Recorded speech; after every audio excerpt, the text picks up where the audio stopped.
buenas tardes, queridos amigos. Bienvenidos a esta edición de Nuevas Voces. Los saluda el doctor Jorge Acosta. Hoy nuevamente no contaremos con la presencia de nuestro conductor oficial, Tomás Bengolea.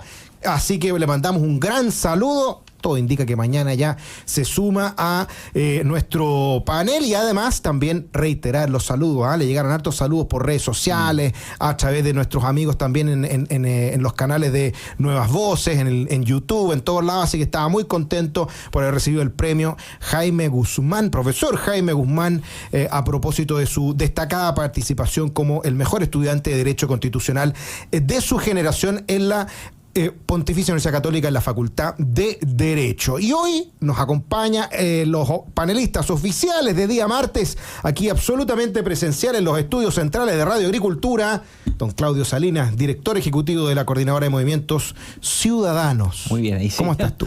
Muy bien, Jorge, doctor Acosta, feliz de estar acá un nuevo martes con la Maca comentando lo que está pasando y aprovecho nuevamente, lo hice por las redes sociales, pero felicitar al gran Tomás Bengolea por su merecido reconocimiento ahí en el derecho público, aportando luego desde la juridicidad para nuestro país. Hubo hasta una nota también de Radio Agricultura que se compartió en nuestra página web y también en redes sociales a propósito de esta actividad. Y saludamos también a Macarena Bravo, prosecretaria del Partido Republicano. Maca, muchas gracias por estar con nosotros.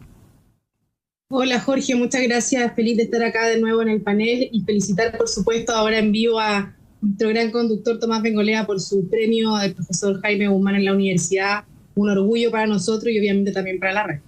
Así es. Oye, partamos con la conversación a propósito de la noticia de la tarde del día de ayer, cuando finalmente se votó la censura a la mesa encabezada por la diputada comunista Carol Cariola y secundada por Gaspar Rivas como primer vicepresidente y el diputado Aedo de la Democracia Cristiana como segundo vicepresidente. Finalmente se alinearon las fuerzas de Chile Vamos, de Republicanos, de el Partido Social Cristiano, pero se abstuvieron todos y cada uno de los demócratas amarillos y Rubén Oyarzo, ex Partido de la Gente. Esto generó que no se contara con los votos suficientes para censurar a la mesa. Se mantuvieron los votos de la izquierda radical y de la centroizquierda que apoyaron a la mesa, digamos, dirigida, ¿cierto?, por la representante comunista, y rápidamente partieron las recriminaciones. Hubo voces de Chile Vamos que dijeron que esto se presentó de manera intempestiva, que no hubo comunicación. Hubo una declaración que a mí me pareció bastante lamentable del diputado Juan Antonio Coloma, quien sostuvo que esto demostraba que cuando los extremos lideraban posiciones políticas, solamente se podía llegar a un fracaso. Estoy parafraseando, no dijo exactamente aquello, pero quiso sacar una contienda en la pelea chica, digamos, quiso sacar un rédito cuando no se da cuenta que en realidad aquí la discusión no tendría que haber sido sobre republicanos, sino que tendría que haber sido sobre el Partido Comunista, sobre la intromisión, además, del Ejecutivo en el Legislativo. Pero bueno, quiero escuchar a nuestros panelistas. Claudio Salinas, ¿cómo lo ves tú? Bueno, yo comparto contigo, Jorge, ese análisis. Aquí el adversario no está a nuestros lados, sino que está al frente. Y es tremendamente peligroso porque tenemos hoy día lamentablemente a una mesa de la Cámara de Diputados, una mesa coja, con una presidenta comunista, con todo lo que representa el Partido Comunista, con todo. Ella ha sido una fiel representante del Partido Comunista, fue en su momento vocera del apruebo, por tanto, representa todo lo que los chilenos hoy día no queremos en el país y que naturalmente el Partido Comunista estaba muy dispuesto a darnos la espalda a los ciudadanos. Por tanto, yo creo que esa es la primera definición que tenemos que tener en mente.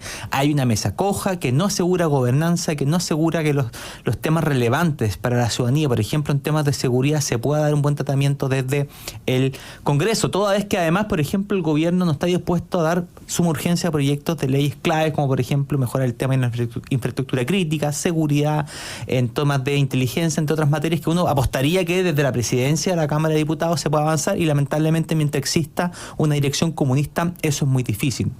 Luego, lo que me parece sumamente grave, y yo creo que aquí la oposición debe estar colocando todo su esfuerzo, es que el Congreso, la Cámara de Diputados, por supuesto, que pertenece a este Congreso, es una institución autónoma, un poder del Estado separado del Ejecutivo.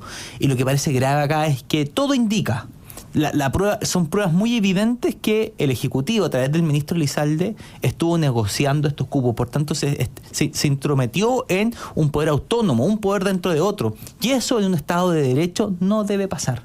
Las explicaciones de Gaspar Rivas solamente agravan la falta. Después que lo dijo, se desdijo, pero es evidente que el Ejecutivo estuvo dentro de estas negociaciones y ahí hay que dar explicación al respecto y por tanto, si es que se llega a comprobar que esto es inédito, que judicialmente además se haya acogido un recurso para que se señale si es que existió cohecho o no de parte del Ejecutivo para poder negociar los puestos, para que tuviese una vicepresidencia de Gaspar Rivas, creo que es fundamental eso, poder tener todos los antecedentes. Ahora, con respecto a esta censura que no prosperó, yo creo que es relevante también que se hubiesen considerado todos los elementos sobre la mesa, más allá del fondo que yo creo que todos compartimos, si es que estaban o no estaban los votos, para no sufrir en lo que los hechos hoy día se ve como una derrota de la oposición. Porque aquí todos coincidimos que tenemos una mala mesa, pero por tanto hoy día el titular es que no prosperó esta censura. Por tanto, yo quizás hubiese sido más cuidadoso en el sentido de ver si es que estaban todos los votos, si es que hubiesen estado todos los votos, hubiese prosperado con este tipo de acción. Macarena Bravo, prosecretaria del Partido Republicano, ¿cómo lo ves tú?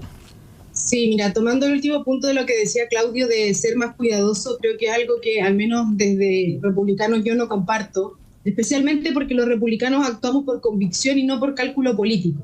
Frente a una infracción objetiva que conocimos a través del diputado Rivas, se usaron las herramientas que dispone la Constitución y la ley para hacer efectiva esta responsabilidad. Y esperábamos que la mayoría de los diputados hayan estado disponibles para hacer cumplir ese reglamento y sancionar la conducta irresponsable del diputado Rivas, porque acá no se trata de izquierdas o derechas, se trata de la dignidad del cargo y del respeto por la separación de los poderes y la autonomía del Congreso. Y eso es lo que no se cumplió con la elección de la mesa, sabiendo que el ministro Elizalde intervino en la votación, ofreciendo una vicepresidencia, ¿cierto?, al diputado Rivas, que además ha sido acogida también la querella, ¿cierto?, por cohecho. Y creo que es importante tener en consideración que la votación fueron 69 votos a favor, 75 en contra y 7 abstenciones. Con las 7 abstenciones habríamos ganado la censura. Por supuesto que hubieron conversaciones previas, pero como digo y insisto, los republicanos actuamos por convicción y no por cálculo político, y esas son las herramientas que la Constitución y la ley tienen disponibles para enfrentar casos como estos, en donde podría haber cohecho por parte del ministro Elizalde. Bueno, aquí hay varios puntos que hay que tener en consideración. Uno, ¿esto fue un error o no fue un error? Porque, por un lado, tenemos a algunos parlamentarios que decían que era inaceptable lo que había hecho Elizalde. Tenemos lo que acaba de decir también Claudio Salinas, que tenemos como noticia hace algunas horas atrás, que se acogió a trámite querella en contra del ministro el ministro Elizalde, tras la polémica en elección de la mesa de la Cámara. La Fiscalía abrió una investigación a propósito de la intromisión que habría, cierto, por parte del Ejecutivo en labores propias del Legislativo, por la separación de poderes. Y además, ¿no es bueno entonces darse cuenta de que era muy importante marcarle una línea a la mesa del Partido Comunista, a la mesa de Carlos Cariola? Porque aquí, evidentemente, hay una cantidad importante de personas que van a estar siendo los que van a estar supervisando que actúe como corresponde en su rol. Y si no lo hace y se extralimita, bueno, entonces tendrá que votarse nuevamente una censura y por lo tanto tendrá que actuar de manera adecuada. Y aquí también lo que es lamentable, me parece muy lamentable, es que los amarillos y los demócratas prefieran mostrar sus diferencias con los republicanos antes que mostrar sus diferencias con el Partido Comunista. Porque fueron ellos mismos los que rasgaron vestidura y dijeron que no podía ser que la Cámara estuviera liderada por un comunista. Un comunista que además, Partido Comunista que ha apoyado, por ejemplo, el régimen de Maduro. Partido Comunista que además salió diciendo que quienes habían organizado el asesinato contra el teniente Ojeda había sido la CIA. Comunistas que además hasta el día de hoy defienden regímenes dictatoriales como Cuba y van a rendirle cuenta y hacen una procesión para reunirse con los líderes de la dictadura cubana. De eso es lo que estamos hablando. Pero los amarillos prefieren marcar diferencias con el Partido Republicano. Entonces, lo que yo me pregunto es, bueno, cuando tanto se habla de que son verdaderos demócratas y que tienen convicciones de democracia, ¿por qué se compran el cuento y la teoría de los comunistas de decir que utilizar las herramientas de la democracia, que es, por ejemplo, votar a favor de una censura para cambiar una mesa que no da la garantía, termina siendo motivo de escarnio público y decir que aquí los que se equivocaron fueron los republicanos porque no conversaron antes con ellos. Ese es el argumento que estamos dando. El problema no es que no estén de acuerdo con la mesa, el problema, o con la censura, el problema es que no lo conversaron antes con ellos. O sea, se van en la forma y no en el fondo, y eso me parece gravísimo. Claudio Salinas. Eso es muy grave porque... Bueno, yo creo, espera, Jorge, Maca, espérame un segundito. Escuchemos a Claudio y te doy al tiro la palabra. Yo creo, Jorge, que esto demuestra la falta de cohesión y estrategia que hoy día tiene la oposición. Que uno como ciudadano lo ve. Las estrategias se miden por sus resultados. Y hoy día el resultado que tenemos es que tenemos una mesa presidida por el Partido Comunista que salió beneficiada de la estrategia. Por tanto, el resultado no fue el esperado. Y aquí los grandes responsables objetivamente son quienes se abstuvieron y no participaron de esto, independiente de quién haya generado la propuesta. Porque si es que los intereses generales del país están por sobre los partidos, debiese ser eso lo objetivo, y lamentablemente acá no nos damos cuenta. Ellos dicen, mira, no conversaron con nosotros y por eso no nos sumamos quizás eventualmente a apoyar esta censura. Aquí los grandes perjudicados, por supuesto, es la ciudadanía. Por tanto, yo lo que aspiro, Jorge, y lo que espero es que la oposición pueda actuar de forma cohesionada. Porque si esto no ocurre, hoy día estamos nuevamente regalando el país como oposición. Uno lo que ve desde afuera como ciudadano. Porque si no son capaces de ponerse de acuerdo en estos puntos tan importantes, como por ejemplo censurar a una presidenta comunista, si no son capaces, por ejemplo, de ponerse de acuerdo en torno a candidatos de unidad en las elecciones municipales, difícilmente van a tener vocación de mayoría para nuevamente gobernar el país. La oposición que sea. Por tanto, mientras hoy día solamente esto demuestra la debilidad de la oposición, demuestra que no hay estrategia, demuestra que no hay una cohesión y por tanto es muy difícil obtener vocación de mayoría para poder ganar las próximas elecciones, porque para poder gobernar se requieren ganar. Macarena Bravo. No, yo solo quería agregar, Jorge, a lo que tú decías, que es muy lamentable que demócratas y amarillos hayan preferido tomar en consideración las diferencias con los republicanos antes que las diferencias, las grandes diferencias que tienen con el Partido Comunista, y eso hace doblemente grave su abstención, porque no es solamente las diferencias que uno puede tener con el Partido Comunista, es que acá posiblemente hubo cohecho, y por eso se presenta esta censura, porque hay una intromisión del Poder Ejecutivo en el Poder Legislativo que no debería haber existido y que fue además declarada bien claramente por parte del diputado Rivas. Lo que venga después, sus explicaciones ya no sirven. Él dijo algo, dio la declaración y dio a entender que le ofrecieron una vicepresidencia y por eso él votó a favor de la mesa del Partido Comunista. Ahora, eso es lo interesante en tener en consideración, ¿eh? Son varios órdenes de magnitud de esta discusión porque son varias cosas que se cruzan. Claro. Uno, lo impresentable que es que tengamos una persona como Gaspar Rivas como primer vicepresidente de la corporación, de la Cámara Baja, de la Cámara de Diputados. Eso sin duda que es impresentable. Lo comentábamos ayer. Sendas columnas de columnistas del fin de semana en los diarios nacionales riéndose del récord, digamos, del registro que tiene Gaspar Rivas. Este es el mismo que decía que era el sheriff, este es el mismo que agarró a Garabato, un empresario, y lo desaforaron. Este es el mismo que un día es de derecha y derecha liberal libertaria y al día siguiente es de izquierda radical revolucionaria frente amplista, que él no está de acuerdo consigo mismo. Es el mismo que un día en la mañana dice que el ministro personalmente le ofreció la vicepresidencia y después en la tarde, creyendo que todos somos una manga de lesos, dice que no, que el Runca dijo eso, que en realidad no lo dijo, que nunca se lo ofrecieron. O sea, ¿qué es lo que pretende la política cuando pone un tipo como ese como primer vicepresidente de la Cámara? Ese es un nivel de discusión, y ya lo comentamos, que además va a tener una repercusión política porque ya la Fiscalía está abriendo una investigación a propósito, ¿cierto?, de una querella presentada por el abogado republicano Raimundo Palamara a propósito, ¿cierto?, de esta intromisión del ministro Elizalde en la nominación de la Cámara. Y eso significa que esto va a seguir avanzando. Claro. Pero en segundo lugar, tenemos también las razones políticas, y digámoslo, hay razones políticas de fondo. O sea, ¿con quién prefieren estar los amarillos hoy día? Cuando se dice que los amarillos, los demócratas y algunos del partido de la gente habían cruzado el charco y estaban en el gran mundo social de la oposición, ese 60-70% que estamos en contra de el cómo está llevando este gobierno adelante su trabajo, bueno, parece que no era así. Parece que prefieren llevarle el amén a Carol Cariola y que quieren llevarle el amén al Partido Comunista y prefieren tragarse ese sapo antes de decir, mira, en realidad aquí no tienen la mayoría. Porque no la tienen. Decía ayer el mismo Juan Leonardo Lago, a todo esto les recomiendo una columna de Juan Lago a propósito de este tema que va a salir, o ya salió, me tiene que confirmar en el libro, y decía, oye, pero no te olvides que Cifuentes fue elegido con 83 o 85 votos, tenía mayoría absoluta. Carol Cariola apenas saca 75.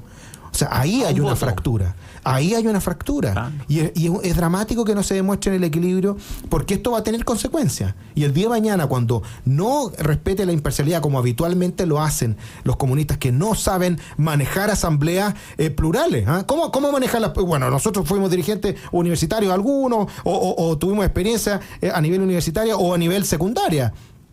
Oye, las asambleas dirigidas por los comunistas, tú decías algo en contra y cancelado. Y te cancelaban inmediatamente. Claro. Te gritaban, te tiraban improperio, porque ellos no saben cómo es la democracia en Cuba, de partido único.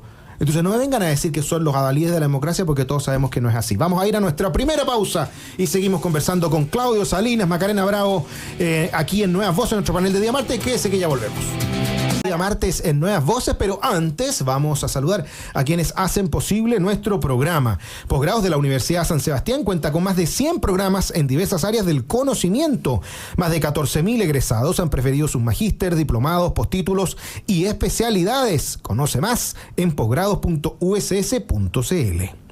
AFP Capital quiere ser tu AFP. Con su video atención podrás conectarte con un ejecutivo estés donde estés, nos dice AFP Capital. Acciones como apagar las luces cuando no se necesitan contribuyen al medio ambiente y al de tu bolsillo. En Enel te animan a adoptar medidas de eficiencia energética. Más información en enel.cl. Y compra hoy el libro Aborto y Eutanasia, Dilemas sobre el Derecho a la Vida, un texto didáctico con lenguaje sencillo, con respuestas brevísimas a las preguntas más habituales que surgen en torno al aborto y la eutanasia. Cómpralo hoy en www.tiendarespublica.cl. Estábamos conversando aquí también con Claudio Salinas y Macarena Bravo, que estuvo muy entretenido el encuentro del fin de semana, anunciando justamente la estrategia nacional de difusión del libro. Mañana vamos a estar en Buin, la próxima semana en 2 semanas más. Gran Comuna, vamos a seguir recorriendo también en universidades, en colegios, así que estamos muy contentos que vamos a seguir en eso. Y si usted quiere saber más, hay el libro disponible en tiendarespublica.cl o en siempreporlavida.cl. Oye, otro tema que fue noticia ayer cuando estábamos en medio del programa, no alcanzamos a conversarlo, fue el dictamen del Tribunal Oral en lo Penal que condenó a 25 años de cárcel a Héctor Yaitul por delitos de seguridad del Estado. El líder de la comunidad Arauco Mayeco fue condenado por delitos contemplados en la Ley de Seguridad del Estado: usurpación violenta, hurto de madera, atentado contra la autoridad con arma de fuego. Se declaró culpable de todos los delitos imputados por el Ministerio Público el propio Héctor Yaitul, y sostuvo, altanero, agregaría yo, que seguramente esta será una condena en donde yo reciba toda la fuerza del Estado por ese mismo choque de cultura de que no nos podemos entender y que va a existir un conflicto permanente, sostuvo Yaitul. La sentencia, en tanto, se conocerá el próximo 7 de mayo. ¿Cómo lo ves, Claudio Salinas? Bueno, yo entiendo, Jorge, que ayer efectivamente el tribunal declaró culpable por todos los delitos que se le estaban imputando a Héctor Yaitul, y arriesga la pena de hasta 25 años que debiésemos conocer en un próximo, dentro de un mes más. Y yo creo que esto es valorable. ¿Por qué? Porque acá tuvimos una persona que se escudaba en una supuesta causa de reivindicación mapuche para generar terrorismo, narcotráfico y acciones de violencia en la macrozona sur. Creo que es una gran noticia para todos los habitantes de la zona, de la macrozona sur de nuestro país, pero que lamentablemente muchos de ellos han perdido la vida, y esta noticia no le va a reincorporar a las personas que han perdido la vida, a las personas que han sido víctimas también de quemas ilegales de sus casas, de sus propiedades, de su siembra, y que Héctor Yaitul ha estado como autor intelectual de muchos de estos graves actos terroristas. Por tanto, yo aquí lo que espero, Jorge, son dos cosas. Uno, que la condena que vamos a conocer de Héctor Yaitul sea ejemplificadora, que llegue hasta los 25 años, que no tenga ningún tipo de atenuante. Y lo segundo es que el Estado pueda seguir haciendo acciones de inteligencia para poder seguir detectando a gente que hoy día sigue haciendo este tipo de acciones en la macrozona sur. No podemos descansar con esta condena que se le dé el próximo mes a Héctor Yaitul, sino que tenemos que seguir avanzando para erradicar esta violencia, para erradicar el terrorismo y a estas personas que se escudan en supuestas causas de reivindicación mapuche para atentar contra la ciudadanía, para atentar contra los bienes en nuestro país. Por tanto, yo creo que es una buena noticia, es alentadora que por fin llegue a justicia. Espero que podamos avanzar. Esto se discutió en algún momento cuando se estuvo en la discusión constitucional, en el segundo proceso que era en torno a la reparación, en la compensación que existe a las víctimas del terrorismo. Lamentablemente hoy día son víctimas y además no hay una compensación de parte del Estado por la falta de servicio. Yo creo que hay que avanzar en esa materia y que podamos detener a muchos más Héctor Yaitul que hoy día están sembrando terror en la macrozona sur. La jueza sostuvo que Yaitul guiaba, escogía y dirigía los atentados incendiarios, que además dictó veredicto condenatorio en calidad de autor también del delito de incitación contra el orden público y en calidad de reiterado delito contra el orden público. La jueza Pinilla sostenía que es posible establecer que el acusado hurtó madera del predio usurpado denominado Los Pastales de Renanco y que al mismo tiempo la defensa del imputado no fue capaz de introducir una duda razonable de los hechos imputados. Macarena Bravo, ¿cómo lo ves tú? A ver, yo creo que acá lo importante es que por fin se hizo algo de justicia para las personas de la macrozona sur que han vivido desde hace muchos años el terrorismo y que lo siguen viviendo cada día encerrados en sus casas por miedo a ser víctimas de personas terroristas como Yaitul. Y hay que también recordar que el terrorista Yaitul estaba acostumbrado a actuar impunemente desde diciembre de 1997, cuando se adjudicó el primer atentado de la CAM. O sea, esta persona lleva años actuando impunemente en nuestro país, por lo tanto es una buena noticia que hoy día se haga justicia y esperamos que la condena sea la más alta que permita la ley y que esta vez ninguna persona lo rescate para enfrentar la justicia, porque no podemos olvidar que el 2005 para tener libertad condicional, Yaitul podía hacerlo si tenía un contrato de trabajo y le dieron un contrato de trabajo y salió con libertad condicional y desde ahí siguió, por supuesto, con los atentados terroristas y siendo parte de la agrupación de la CAM. Por lo tanto, esperamos que, como también decía Claudio, sea la pena más alta que tenga la ley para este terrorista que lleva actuando impunemente hace mucho tiempo. Se pronunció también el gobierno de Chile y específicamente el ministro de Justicia, Luis Cordero, calificó el veredicto contra Yaitul como un éxito histórico. Aseguró que se envía un mensaje de no impunidad. Este es un éxito histórico en el fondo y lo dejo en esa dimensión porque también resume esa frase, una cantidad de esfuerzos bien significativos que han llevado a cabo para abordar los delitos en esa zona de conflicto, sostuvo el ministro. Ahora, la gran pregunta que uno se hace, y alguien lo decía medio en broma, medio en serio, no se le vaya a ocurrir al presidente de la República ahora indultar a Yaitul, porque no olvidemos que el presidente de la República, cuando era diputado, hablaba de que Temucuicui era territorio liberado. Su primera ministra del Interior decía, cierto, que iba a ir a hablar no a la macrozona sur, no a la Araucanía, no al Biobío, sino que iba a ir al Gualmapu. ¿Cuántas veces supimos de la justificación que hizo la izquierda de lo que llaman algunos la reivindicación, ¿cierto?, de algunos miembros de los grupos mapuche en la Convención Constitucional? Acuérdate que lo que querían hacer era un plurichile, y dar cuenta de que no éramos un Estado unitario, sino que éramos un subconjunto de pueblos dentro de los cuales está el pueblo mapuche, y se dividía el territorio prácticamente nacional completo en estos pueblos originarios. Por lo tanto, hay una visión ideológica de fondo muy distinta que tiene la izquierda de la que tiene el resto de los ciudadanos, y que vemos que también gracias a que se impone el Estado de Derecho se hace justicia, porque no olvidemos también todas las críticas que ha habido a propósito de los Celestino Córdoba, cómo se le han entregado prebendas, cómo se llevó a una cárcel especial, cómo se le permite salir de la cárcel por una serie de temas, y uno se pregunta, bueno, al final ¿están pagando como corresponde o están haciendo como que pagan en cárcel? Claudio Salinas.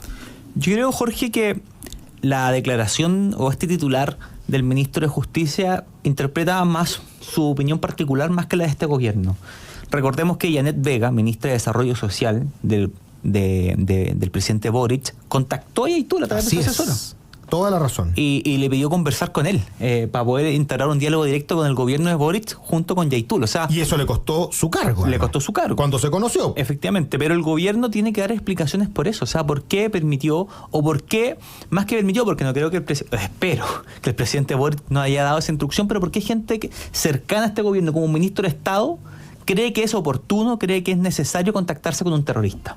Esa es la explicación que hay que dar. Yo creo que, por tanto, dada toda la explicación que tú señalabas, este acercamiento del Gualmapu, de la ex ministra del Interior, o de Celestino Córdoba, todos estos beneficios que se le están dando, yo no creo que esta sea la postura oficial del gobierno, lo que señala el ministro de Justicia, más sí la opinión de todos los chilenos. Aquí esto es un éxito y esperemos que exista una pena ejemplificadora. Pero además, Jorge, yo creo que es súper relevante que si es que se le da el máximo de la pena, lo cumpla efectivamente. Y no existan beneficios carcelarios, no existan ningún tipo de beneficio a estas personas que han hecho tanto daño a nuestra sociedad. Y en ese sentido, creo que es súper oportuno, y a propósito del debate de cárceles que hoy día hay, poder tener una cárcel en nuestro país donde se puedan confinar a todos los terroristas y al crimen organizado, porque eventualmente Yaitul va a estar en una cárcel especial en la Araucanía, junto con todos sus cercanos que ya están detenidos, con beneficios carcelarios especiales, y eso no puede ser. Una persona que ha causado tanto daño, como dijeron por ahí, se tiene que secar en la cárcel, y idealmente que sea una cárcel confinada para el terrorismo y para el crimen organizado, y que ahí esté esta persona y no una cárcel común y corriente con todos los beneficios que muchas veces tienen este tipo de personas, como Celestino Córdoba, por ejemplo. Macarena Bravo. A ver, yo creo que el éxito real que hoy día celebra el ministro de Justicia no es tal, porque ese éxito va a llegar cuando efectivamente el Estado pueda erradicar el terrorismo de la macrozona sur. Hoy día ya no es solamente la Araucanía, el terrorismo ha avanzado hasta la región de los ríos, también tenemos, ¿cierto?, en Biobío, por lo tanto hay miles de chilenos hoy día que viven bajo el flagelo del terrorismo, y creo que el éxito y la celebración tiene que llegar cuando podamos erradicarlo totalmente. Sí, es obviamente una buena noticia que Yaitul esté condenado. Esperemos que esa condena sea la más alta para que sea una señal también a quienes hoy día siguen cometiendo delitos terroristas, pero no es un éxito para celebrarlo quizás con tanto énfasis, porque hoy día hay miles de familias que siguen viviendo encerradas en sus casas por culpa del terrorismo en la macrozona sur, y eso no puede ser posible en un país donde debe existir el Estado de Derecho. Claudio Salinas. Sí, muy cortito a propósito de estas tensiones de terrorismo, crimen organizado. Me están escribiendo ahora desde Arica, que hay gente allá que nos está escuchando, y nos decían a propósito de los gallegos, que ayer no se pudo llevar adelante esta audiencia de formalización, y lo quieren hacer presencial, con todo el riesgo que esto significa, que las personas se pueden escapar. Nos comentan hoy, la ciudad de Arica no está preparada para que este juicio sea presencial, dado la gravedad de las personas que están ligadas, la criminalidad que tienen y que la posibilidad de fuga. Por tanto, aquí lo que uno espera, Jorge, a propósito del ministro de Justicia y el sistema de justicia en general, que sea mucho más eficiente. Cuando tenemos el riesgo constante que personas se pueden escapar, cuando lo llevan a formalizar, bueno, hagámoslo telemático, o confinémonos a cárceles donde pueda existir mayor especificación para este tipo de delitos. Pero hoy día, lamentablemente, nos damos cuenta que muchas veces, por temas jurídicos, por burocracias mal interpretadas, se están generando meros favores a favor de los delincuentes, y los ciudadanos seguimos con miedo en las calles. Ahora, otro punto que es fundamental es darnos cuenta de que la teoría de que no se negocia con terroristas, de que no se negocia con delincuentes, queda ratificada a propósito de este fallo del Tribunal Oral en lo Penal.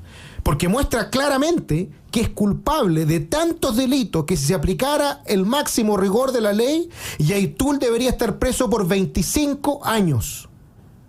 Con ese mismo Yaitul, este gobierno quería negociar.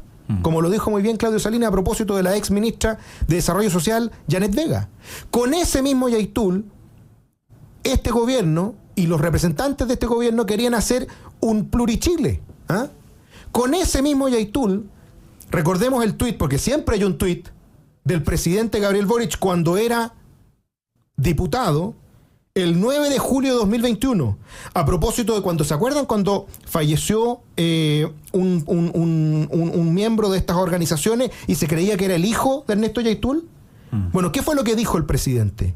Dijo, esta situación es gravísima. La indignación nos desborda, pero no paraliza. Nos ponemos a disposición de la familia y de las comunidades, a quienes manifestamos nuestra solidaridad. No más militarización. Eso decía el presidente de la República hace solo 3 años atrás. No permitiremos la impunidad. Y esto lo tuiteó a las 23:46 de la noche. ¿Cuál va a ser la posición del presidente a propósito ahora de que se sabe que lo que hacía Yaitul y el grupo de Yaitul no es que fuera perseguido por las forestales, no es que fuera perseguido por carabineros asesinos que violaban derechos humanos, sino que eran perseguidos por la autoridad legítima del Estado, por los carabineros, o incluso por las personas que se querían defender de grupos terroristas dirigidos por Yaitul, según lo ha comprobado la justicia el día de hoy. El presidente de la República quería pedirle perdón a todos los chilenos que han sufrido producto de los crímenes cometidos por Yaitul y por su grupo terrorista y delincuente. Después, cuando se supo que no era el hijo de Yaitul, sino que Pablo Marchant, quien había fallecido en el contexto descrito anteriormente, el presidente sostiene: confusión se habría dado por desfiguración de la persona que había fallecido. En cualquier caso, esto es grave, dice. Las forestales son parte del problema en el Gualmapu. ¿Es verdad, presidente? ¿Son las forestales parte del problema en el Gualmapu? ¿O en realidad es la ideología que cree que los delincuentes son las víctimas? Agradezco que se esté haciendo justicia, que se esté empezando a hacer justicia, y como lo dijo Claudio y lo dijo Maca, es fundamental que ahora no se burle la ley, se aplique el máximo rigor de la ley y que se cumpla como corresponde en la cárcel, sin ninguna prebenda, sin ningún beneficio, en honor a las víctimas de la violencia y del terrorismo. Vamos a ir a nuestra última pausa y ya volvemos conversando en Nuevas Voces con Claudio Salinas y Macarena Bravo. ¿Qué es ahí? Regreso en Nuevas Voces conversando con Macarena Bravo y con Claudio Salinas. Y hay un tema que no quiero que se nos vaya antes de que termine el programa. El gobernador de la Quinta Región, el gobernador Rodrigo Mundaca, elegido como independiente en el Frente Amplio, reabrió el debate sobre la restitución de la pena de muerte. Sostuvo que hay delitos que no tienen perdón. Además, la autoridad de la región de Valparaíso comentó que es una discusión pendiente, que es necesaria tener y en la que se encuentra abierto a debatir. Hay discusiones que están pendientes, sostuvo, y una de esas es en torno a la pena de muerte. ¿Cómo lo ves, Claudio Salinas? A ver, lo primero que nos deja de llamar la atención, doctor Acosta, es que personajes de extrema izquierda, como es Mundaca, hoy día salgan con este tipo de declaraciones. Uno está un poco sorprendido con Bodanovich cuando señalaba que tenían que sacar militar a la calle, que era un personaje de izquierda, un frente amplista, y ahora también otro frente amplista de este tipo de soluciones ante la delincuencia. Yo creo que personalmente no estoy a favor de la pena de muerte. Sí creo que es muy importante, y lo estoy viendo cómo se están dando los hechos hoy día en nuestro país, que quizás los ciudadanos y un debate que hay que dar, nos podamos armar ante la falta de protección del Estado de la delincuencia. Así es. A mí me pasa una situación que me da dos minutos para comentarte, sí, Jorge, lo que pasó este fin de semana en la comuna de Win, comuna de la que yo soy particularmente concejal. Pasó que nos secuestraron a un bombero. ¿Pero cómo? A las 2 de la mañana, un falso llamado de emergencia, llegaron a prestar ayuda, supuestamente un atropello. Cuando llegaron los voluntarios de bomberos, se bajó el teniente a ayudar, y cuando se baja a ayudar, lo secuestraron. El resto de los bomberos, que eran 4 arriba del carro bomba, se alcanzaron a devolver, solicitaron ayuda, pero aquí viene lo más grave, aparte del hecho mismo del secuestro, es que la autoridad de la comuna, el alcalde, llamó a la delegada regional de la región metropolitana, llamó a la delegada provincial de la provincia del Maipo, y nadie contestaba el teléfono. A Martínez, la delegada Martínez. Sí, nadie contestaba. Llamaba a carabineros, nadie contestaba. 2 carabineros para toda la comuna de Buin esa noche. ¿Por qué? Porque derivan, cuando hay eventos importantes, los derivan de las zonas rurales de la región metropolitana a estos grandes eventos. ¿Qué pasó en definitiva? Tuvimos más de 2 horas y media a un bombero secuestrado, que además lo están extorsionando para poder soltarlo a través de una cifra de dinero. Por tanto, Carabineros brillaba por su ausencia, las autoridades de la región metropolitana brillaban por su ausencia, y fueron horas de angustia. Y ante todo esto, uno se pregunta, si es que hay un alcalde de una comuna llamando a las máximas autoridades policiales de la región metropolitana, ¿qué queda un ciudadano común y corriente? Exacto. Ante esta grave ola y crisis de inseguridad. Por tanto, yo creo que hay un debate que se va a comenzar ahora en nuestro país. Si es que el Estado no te puede proveer la seguridad, bueno, nos queda en manos de los ciudadanos, yo creo. Macarena Bravo.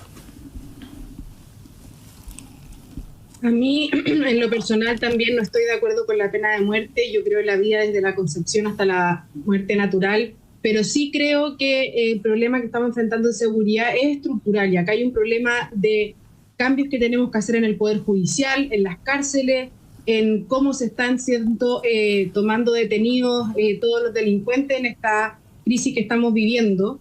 Solo quería dar un ejemplo que la verdad me parece lamentable y vergonzoso, que la Unión Nacional de Pensionados tenga que hacer un llamado a los delincuentes que están asaltando a diario a adultos mayores a que por favor no los maltraten.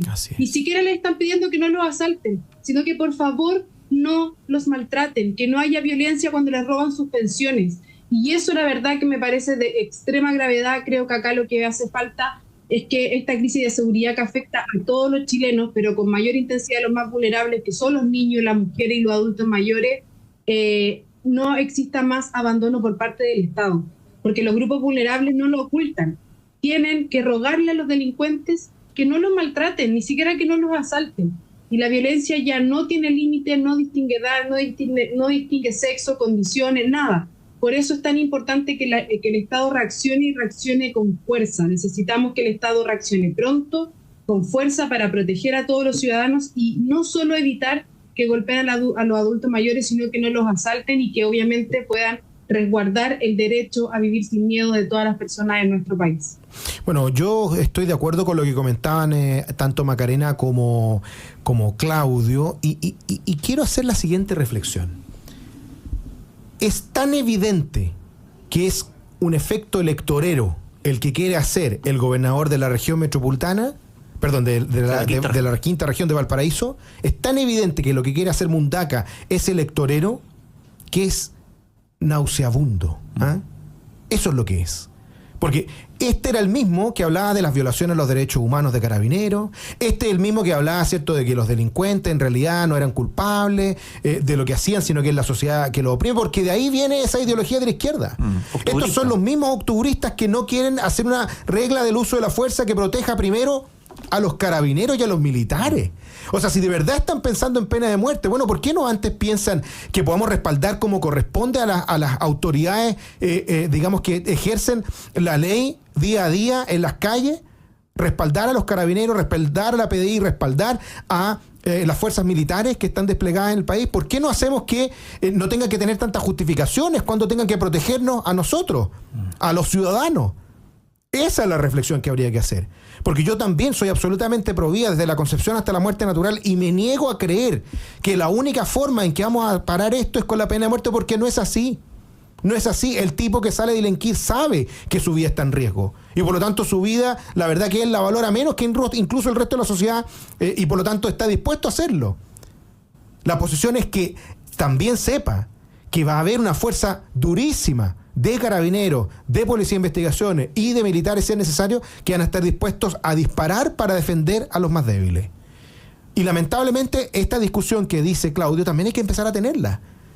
Lamentablemente está tan desbordada la situación de delincuencia que si el Estado no es capaz de defender a las personas, lamentablemente van a tener que ser las personas las que van a tener que empezar a defenderse a ellas mismas. Y eso va a significar que vamos a tener que discutir la utilización, incluso el porte de armas por civiles para defenderse. Si es que no se le pone un coto. Discutamos eso, gobernador Mundaca. Discutamos eso antes de la pena de muerte, porque la pena de muerte es simplemente electorero. Usted lo está utilizando creyendo que todos sus electores son lesos, pero no lo son. Le quiero decir que no lo son, porque saben cuál es la posición que tiene usted y que tiene su sector político. Y a mí me parece que eso es un aprovechamiento de marca mayor. Claudio Salinas. Efectivamente, o sea, estamos en un año electoral, los candidatos van a prometer lo humano, lo divino, están renunciando mágicamente. O sea, son los militares de Bodanovich, sí, son que la izquierda no supo, digamos, considerar la delincuencia como lo dijo Hasler. Yo diría, como están estos sellos en los alimentos, yo diría alto en octubrismo. Así que atención ciudadano con los candidatos, hay varios que hoy día están tratando de ocultar lo que fueron. Maca Bravo, antes que nos vayamos. Nada, yo también concuerdo contigo, Jorge, que aquí lo importante también, como lo dije al principio, hay que hacer una reforma estructural al Poder Judicial, al sistema de cárceles y sobre todo al uso de la fuerza por parte de nuestras fuerzas de orden y seguridad, a darle respaldo político y respaldo legal para que puedan dar frente a los delincuentes y no terminen siendo de baja o castigados injustamente. Mire, yo le quiero decir a Mundaca, si usted de verdad está de acuerdo en que tenemos que reforzar todas las medidas necesarias para poder terminar con la delincuencia, sea el primero en pedir entonces que le quiten esas injustas querellas, por ejemplo, al general Yáñez. ¿Ah? Que cuando decenas de carabineros estaban defendiendo a los más débiles de la violencia octubrista, hubo algunos que decían que eso era violaciones de derechos humanos, y hoy día le quieren cargar ese muerto al general Yáñez. A ver si es verdad, porque es re fácil prometer pena de muerte, pero vamos a donde las papas queman. Estoy seguro que no lo va a hacer. Y ojalá me desmienta, pero estoy seguro que no lo va a hacer. Bueno, quiero agradecerle muchísimo a don Claudio Salinas, director ejecutivo de la Coordinadora de Movimientos Ciudadanos. Siempre quiero decir ciudadano porque digo social y me pega ahí. Tiene toda la razón. Agradecerle mucho a Macarena Bravo, prosecretaria del Partido Republicano, por habernos acompañado el día de hoy. A ustedes por haber estado con nosotros. A todos nuestros amigos de YouTube que además se conectaron, le pusieron me gusta, hicieron comentarios, y también a todos nuestros queridos amigos de Radio Agricultura en todas sus emisoras a lo largo del país. Quédese porque ya viene Deportes en Agricultura y mañana nos volvemos a encontrar a las 13 horas. Nos vemos, que estén muy bien. Chao, chao.